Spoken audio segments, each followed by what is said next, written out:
This is the second time I recorded this video because I forgot to hit record. I forgot to hit record on my audio, and there's no way I'm using my crappy iPhone audio. So here is take two. Hope you enjoy. Wow, it has been like 2 years since I have made a video. A lot has happened. I got married. I had a baby. Well, my wife had the baby. She popped it out. I didn't, which I'm very grateful for. And I chipped my tooth. I play hockey. What can I say? Actually, it's a long story, but the short story is I play hockey, and then a plate got me in the face. So yeah, don't worry about it. Anyways, I just really felt compelled to make a video today for whatever reason. I watched a movie today for the first time in a long time, in theaters, and I loved it. So let's talk about it. Also, excuse the mustache. It is Movember, and I know I look scruffy, especially with the chipped tooth. But just bear with me. I know I look funny, so here we go anyways. Gladiator II, directed by Ridley Scott, who directed the first one that came out in the year 2000. Actually, the year I was born, so yeah, I'm kind of old, but I'm still young compared to other people. Going into this movie, I didn't really watch any trailers. I loved the first movie, but I did as little research as possible for this film just because I wanted to go in blind, and I loved the first movie, so I thought, nothing is going to be as good as the first one, and I was right. This film feels like it's a sequel to a 24-year-old film. You know what I mean? I should have came out like maybe like 2, 3 years, 4 years after the first one came out, but I understand people got to make money, studios got to make money, but did we really need a sequel? No, but I'm glad we did. So this film is obviously a sequel to the 2000 film, which I love. It stars Paul Mescal, Pedro Pascal, Denzel Washington, Joseph, what's his name? Let me check. Joseph Quinn, Connie Nielsen, who reprises her role as Lucilia, and she's great in this movie. Actually, a lot of people are great in this movie. The acting is not an issue in this film at all. I mean, maybe sometimes some characters ham it up a little bit. Maybe it's a little bit bigger than it needs to be, but other than that, it's adequate acting, and some of them are, I hope some of them get nominated for an Oscar, and we'll talk about that later. So I believe this film is set 16 years after the first movie, and it follows Lucius, played by Paul Mescal, who was in Normal People, he was in After Sun, he was in All of Us Strangers. What else is he in? He was in Foe with Saoirse Ronan. I forget. I don't know how to say her name. That's an impossible name. I'll put it up here, and you can see if you know how to say it. It's a weird name. Now, I will say the story takes a while to pick up.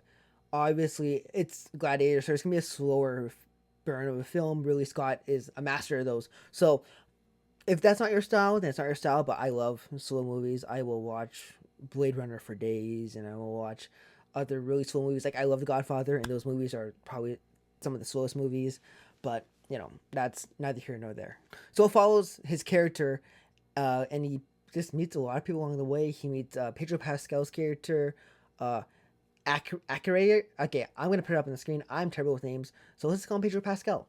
So he meets Pedro Pascal, who is the general of the Roman army, and he's responsible for killing Lucius's wife, who, obviously, if you have a wife in the Gladiator movies, she's gonna die. So it's kind of like, red shirts in Star Trek. And he runs into Denzel Washington's character, a Machinist, who is kind of a slave trader, or like he trains gladiators. So when Lucius's village gets, destroyed, he gets sent off to Rome, and Denzel Washington's character just, takes him from slavery and puts him into the arena. And at this time, Rome is ruled by Joseph Quinn, who's in Stranger Things, and that's all I know him for right now. And he's one of the emperors there, and they're just power hungry. They were killed. It's just a terrible mess in Rome right now. So, people are trying to overrule them and kill them, but there's most powerful people on earth at this point, so it's just really hard to do. So he goes on this journey of revenge because his wife dies, and he obviously gets into the Colosseum, into the gladiator ring, so that he can kill the general who killed his wife. Now, I'm sorry if I'm rambling. It's just late, and I have a lot on my mind right now, and I haven't done this in a while. But I'm gonna keep on going and see how it goes. Now, this film looks great at some parts. Obviously, it's gonna be like a big, gigantic spectacle movie, and the scenes in this Coliseum are great. There's this one scene that I love. Um, it's kind of like a water battle in the Coliseum, which I totally forgot was possible. So that was cool. I actually had 4DX tickets, which are the seats that vibrate and shake up and down, and they spray water at you, and there's fans that blow in your face to give like effect. It's kind of like it's called like, stimulating all the senses. But during those scenes, during the action scenes, during the fighting scenes, anytime you're on a horse, seats vibrate. So I think that also added to my experience. But overall, the fight scenes were kind of weird just because they were cut a lot because there was a lot going on. So they have to go around and kind of tell you the story through the fight, which sometimes gets muddied because there's so many people involved in it. Now, as a sequel, obviously, this film does a pretty good job just being a film on its own, away from the first film, but there was some exposition that they didn't really need to add in. I think this movie could have been 10 to 15 minutes shorter just because it is a little long. It is 2.5 hours long, but I can't remember how long the first one was, but it just seems like they could have cut it down and would deliver the same effect. A lot of people in my theater, actually a couple of people in my theater left just because I think they were just bored.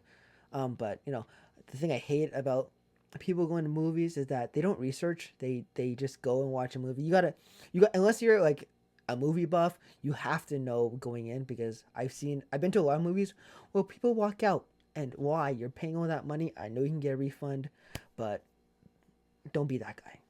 I know this is a pretty quick review, but I just wanted to get it out just because I wanted to make a video for you guys. It's been a long time coming, Taylor Swift, and I just wanted to get my creative bones going, and so yeah, and I'm trying green screen for the first time, so if it doesn't look great, that's why. I'm using LumaFusion, so if it doesn't look good, that's why.